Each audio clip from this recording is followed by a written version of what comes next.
नमस्कार दोस्तों, तो आप सब कैसे हैं? उम्मीद करता हूँ कि आप सब अच्छे होंगे। तो जो आज हम टॉपिक लेके आए हैं वो है थायराइड के बारे में। तो थायराइड क्या है? बेसिक बेसिक हम सिंपल से सिंपल भाषा में समझेंगे आज, ताकि आपको भी समझ आए, क्योंकि अगर मैं ज़्यादा मेडिकली भाषा यूज़ करूँगा तो आपको समझ नहीं आएगा। तो बेसिक भाषा में यूज़ करते हैं आज। एंड मोर ओवर आपको उसके बाद में डाइट भी बताऊंगा कि कैसे हम कंट्रोल कर सकते हैं। उसके बाद आपके साथ एक केस भी शेयर करूंगा, तो वीडियो को पूरा देखिएगा। तो थायराइड क्या है? थायराइड एक ग्लैंड है, थायराइड ग्लैंड जो हमारे गले में होता है, बटरफ्लाई शेप का होता है। तो उसमें से क्या निकलता है? तो दोस्तों उसमें से थायराइड हार्मोन्स निकलते हैं, मेनली T3 एंड T4 निकलते हैं, जो कि हमारी बॉडी मेटाबॉलिज्म को इफेक्ट करते हैं, मेंटेन करते हैं। तो वो उसके पीछे जो कंट्रोल करने वाला वो क्या है? वो है पिट्यूटरी ग्लैंड। पिट्यूटरी जो हमारे होता है वो दिमाग में होता है। उसके बाद आता है हाइपोथैलेमस। ये T3 एंड T4 को कंट्रोल में करते हैं कि कितना बॉडी में होना चाहिए। तो दोस्तों पिट्यूटरी से निकलता है TSH। TSH हार्मोन है जो स्टिमुलेट करता है, जो T3 एंड T4 की रेशियो है बॉडी में वो कंट्रोल की जाती है। वो आगे स्टिमुलेट करता है थायराइड ग्लैंड को कि इतना प्रोडक्शन हो एंड इतनी ना हो। तो दोस्तों ये है नॉर्मल।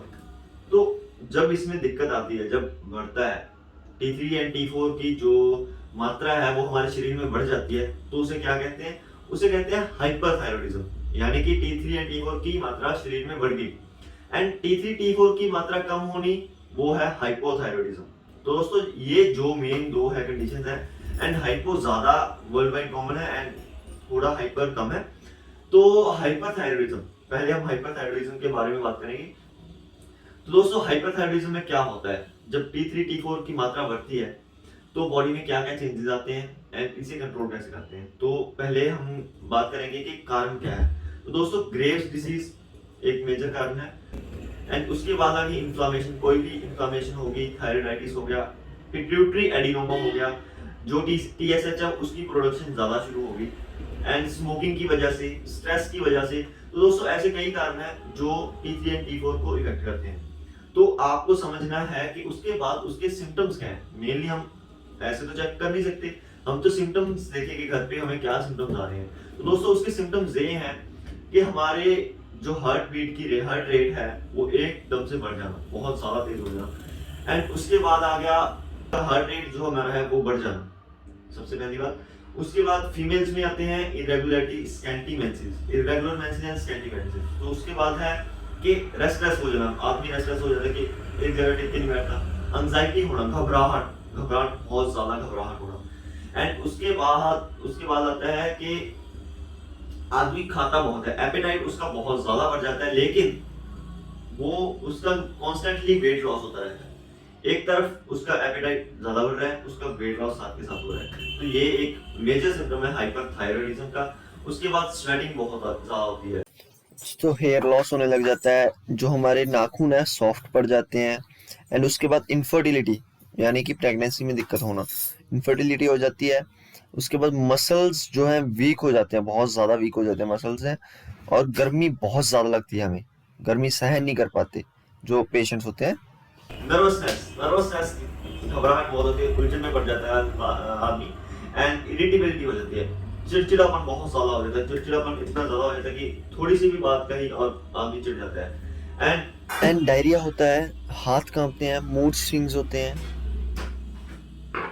तो दोस्तों उसके बाद आता है हाइपोथायरॉयडिज्म। तो हाइपोथायरॉयडिज्म है एक ऐसी कंडीशन है जब T3 एंड T4 की मात्रा कम हो जाती है शरीर में। तो इसके भी कई कॉजेज हैं। मेनली है इसका जो मेजर कॉज है वो है आयोडीन की मात्रा का कम हो जाना। तो दोस्तों आयोडीन जब हमारे शरीर में कम हो जाता है तो वो इफेक्ट करता है T3 एंड T4 की मात्रा को। तो हाइपोथायरॉयडिज्म के जो मेनली सिम्टम्स है वो है कि हमारा जो वेट गेन होने लग जाता है, फैटी हो जाता है। एंड जो शरीर है हमारा वो ठंडा पड़ जाता है, बिल्कुल एकदम ठंडा पड़ जाता है शरीर। हाथ कांपने लग जाते हैं, ट्रेमलिंग होने लग जाती है हाथों में।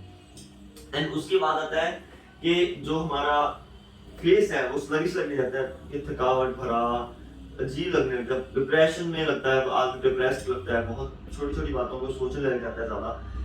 एंड उसके बाद आता है कि जो कोल्ड सेंसिटिविटी है, मतलब थोड़ी सी ठंड भी उससे टॉलरेट नहीं होती। ऑपोजिट हो गया, हाइपर में गर्मी टॉलरेट नहीं होती एंड हाइपो में सर्दी टॉलरेट नहीं होती। तो दोस्तों ये कुछ सिम्टम्स हैं। एंड उसके बाद हम बात करते हैं कि आपको क्या करना चाहिए हाइपर में एंड क्या नहीं। एंड हाइपो में क्या आपको खाना चाहिए क्या नहीं। तो दोस्तों जैसे कि आप चार्ट देख रहे हैं, सबसे पहले हाइपोथैलेमस। तो दोस्तों जो लेफ्ट साइड पे है वो आपको करने हैं एंड जो राइट साइड पे है वो आपको नहीं करनी है। सबसे पहले आ गया एंटीऑक्सीडेंट रिच फ्रूट्स। तो ये लिस्ट है, ये आप स्क्रीनशॉट ले सकते हैं। आपको जो मार्केट में अवेलेबल है वो आप लेके आप डाइट में ऐड कर लीजिए। उसके बाद आ गया एंटी इन्फ्लामेटरी। एंटी इन्फ्लामेटरी ये एक लिस्ट है, ये भी आप ऐड कर सकते हैं अपनी डाइट में। तो दोस्तों आपको गुड फैट फूड खाना चाहिए, हेल्दी प्रोटीन्स खाने चाहिए, एंटी इन्फ्लेमेटरी हर्ब्स मैंने बताई दिए।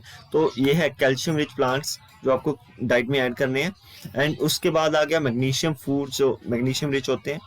एंड उसके बाद आ गया सेलेनियम रिच, ये आपको डाइट में ऐड करने हैं। स्क्रीनशॉट लेते जाइए एंड जो मिलता है मार्केट से वो ले लीजिए। ये आ गया vitamin D rich vegetarian foods add कर रहा हूँ मैं सारे के सारे। तो उसके बाद आ गया जो आपको नहीं करना, ग्लूटेन नहीं खाना, आयोडीन रिच फूड नहीं खाना, ट्रांस फैट्स नहीं खाने, sugar and high fructose corn सिर्फ आपने नहीं खाना, आर्टिफिशियल जो स्वीटनर्स होते हैं वो आपने नहीं खाने, एंड प्रोसेस्ड फूड नहीं खाना, कैफीन नहीं खानी, हार्मोन्स वगैरह पेस्टिसाइड वगैरह जो आपने अवॉइड करने हैं। तो उसके बाद दोस्तों ये आ गया हाइपोथायरॉयडिज्म का, ये आपको डाइट लेनी है, ये आप स्क्रीनशॉट ले लीजिए। अगर आपको हाइपोथायरॉयडिज्म है तो ये डाइट लीजिए, एंड हाइपर है तो जो पहले दिखाई थी मैंने वो लीजिए। केस लिया था वो क्योर किया है वो आपके साथ शेयर करना चाहूँगा। तो ये देखिए,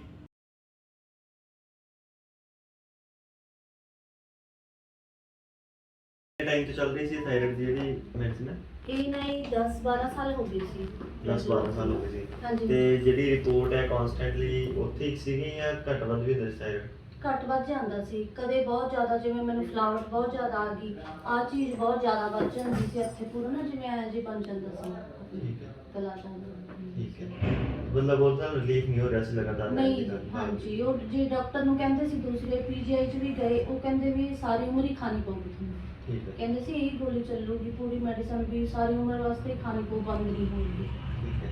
ਹਾਂਜੀ। ਤੇ ਮਤਲਬ ਹੁਣ 10 ਸਾਲ ਹੋ ਗਏ ਸੀ ਤੇ ਹੁਣ ਤੁਹਾਨੂੰ ਗੋਲੀ ਛੱਡਣ ਨਾਲ ਕੋਈ ਨੁਕਸਾਨ ਨਹੀਂ ਹੋ ਰਿਹਾ? ਨਹੀਂ ਜੀ, ਹਾਲੇ ਤਾਂ ਕੁਝ ਕੀ ਹਾਲ ਹੋਮਿਓਪੈਥੀ ਚੱਲ ਰਹੀ ਜਿਸ ਹਿਸਾਬ ਨਾਲ, ਤੇ ਪਹਿਲਾਂ ਰਿਪੋਰਟ ਨਾਰਮਲ ਵੀ ਨਹੀਂ ਆਉਂਦੀ ਸੀ ਹਾਂਜੀ ਤੇ ਹਾਂਜੀ ਮਤਲਬ ਹੁਣ ਜਿੱਦਾਂ ਬਿਲਕੁਲ ਨਾਰਮਲ ਆ ਚੁੱਕੀ ਤੁਹਾਡੀ ਰਿਪੋਰਟ, ਹੈ ਨਾ? ਹਾਂਜੀ ਹਾਂਜੀ। ਠੀਕ ਹੈ। ਤੇ ਆਪਣੇ ਕੋਲੇ ਕਿੰਨਾ ਟਾਈਮ ਹੋਇਆ ਹੈ?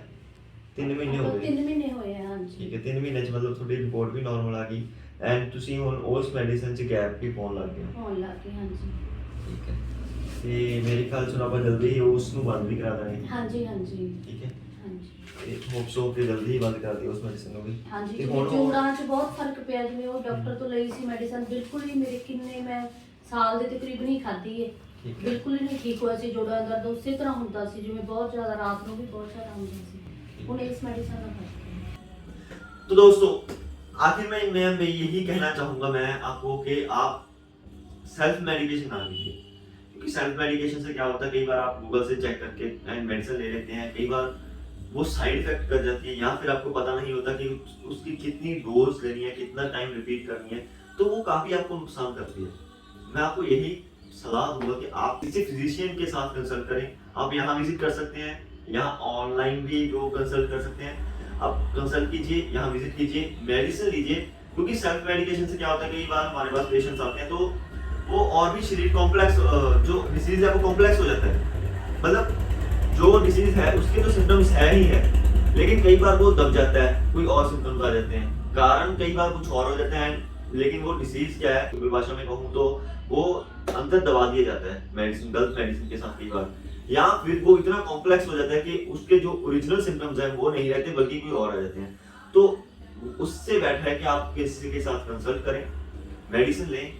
आपको डाइट दी है, डाइट लीजिए पहले तो, अगर नहीं फर्क पड़ता आप यहाँ विजिट कर सकते हैं, कंसल्ट कर सकते हैं, आए। ध्यान दीजिए, ज्यादा से ज्यादा आगे भी शेयर कीजिए ताकि लोग अवेयर हो सकें कि क्या क्या सिम्टम्स आते हैं जब हाइपरथायरॉयडिज्म होता है एंड हाइपोथायरॉयडिज्म होता है। तो ऐसे ही हम ऑनलाइन सेशन भी किया करेंगे। इंस्टा पेज है वो भी स्मदन हॉस्पिटल का है, वहां भी लाइव हुआ करेंगे। फेसबुक पेज है वहां भी लाइव हुआ करेंगे। तो दोस्तों उसको भी लाइक एंड फॉलो कर लीजिए। तो अगर वीडियो अच्छी लगी हो तो लाइक कीजिए, शेयर कीजिए एंड सब्सक्राइब कीजिए अगर अभी तक आपने चैनल को सब्सक्राइब नहीं किया है। ज्यादा से ज्यादा आपको नॉलेज मिले, मैं तो यही चाहता हूँ, एंड आप अवेयर हो कि क्या क्या सिम्टम्स कौन से डिसीज के होते हैं। तो दोस्तों अगर वीडियो अच्छा लगा हो तो लाइक कीजिएगा, कमेंट सेक्शन में बताइएगा कि आपको कौन सी दिक्कत है, ताकि मैं आपको उस तरह की उस विषय में जो वीडियो है मैं लेके आऊँ और एंड आप उसके बारे में नॉलेज गेन कर सके, कैसे आप होम रेमेडीज है या डाइट क्या लें, तो वो भी मैं शेयर करूंगा जब आप जो भी कमेंट सेक्शन में कमेंट करेंगे जो भी आपको तकलीफ होगी। तो दोस्तों अगली वीडियो में मिलते हैं कुछ नए टॉपिक के साथ। मैं एक्ने के बारे में सोच रहा हूँ क्योंकि बहुत ज़्यादा टीनेज जो है एक्ने के पिंपल्स के लिए कंप्लेन करते हैं कि बहुत ज़्यादा होते हैं। तो नेक्स्ट वीडियो शायद एक्ने के बारे में ही है, तो सब्सक्राइब कर लीजिए इस चैनल को एंड इंस्टा एंड फेसबुक को भी। तो दोस्तों मिलते हैं अगली वीडियो में।